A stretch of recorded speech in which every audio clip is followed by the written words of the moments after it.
Israeli Prime Minister Benjamin Netanyahu wrapping up his trip to the United States with a visit to former President Donald Trump at Mar-a-Lago. The two meeting face to face. You see them right there for the first time since Trump left the White House.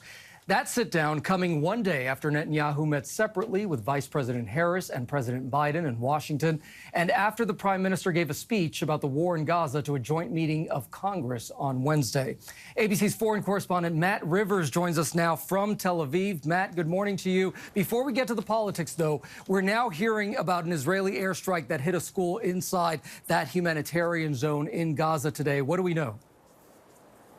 Yeah, Gio, this is just a stark reminder that this conflict continues to rage, even as the conversation really has been centered on the potential for a ceasefire deal.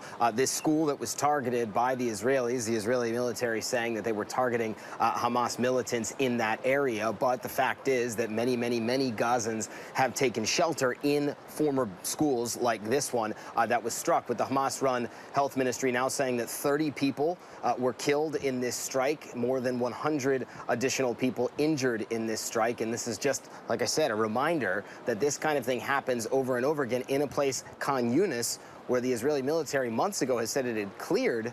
Now it's back there.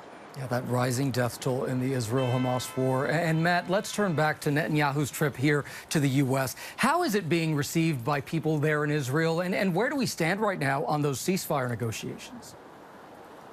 Yeah, I would safe to say, Gio, he's not a popular figure, Netanyahu, in this country. Approval rating, depending on what poll you look at, around 30%. He has support, obviously, and they would look at that speech and say he did a good job. But I think a lot of people here in Israel questioned this trip. They said it was a self-interested trip. What did he get out of this trip that he didn't already have in place? What they say he should be focused more on is getting a ceasefire deal. What so many wanted him to say in the U.S. is a ceasefire deal was about to be struck or could be struck in the next few days. That is not what they heard.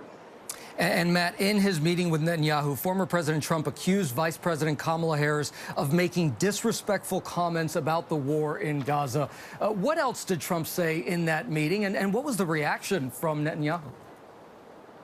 Yeah, and to be clear, what Kamala Harris did is, she came out and said that she would not ignore the death toll in Gaza, that we should not become numb to that death toll. And that is apparently something that President Trump didn't want to hear when he was meeting with Netanyahu. We know that those two had a frosty relationship over the past 2 years because Netanyahu recognized the valid victory of Joe Biden back in 2020. But they came out of that meeting all smiles. So Trump saying he supports Israel as he always has. So you can expect those two to have a close relationship once again if Trump wins in November. All right, Matt Rivers, we so appreciate your reporting there in Tel Aviv. Thank you so much.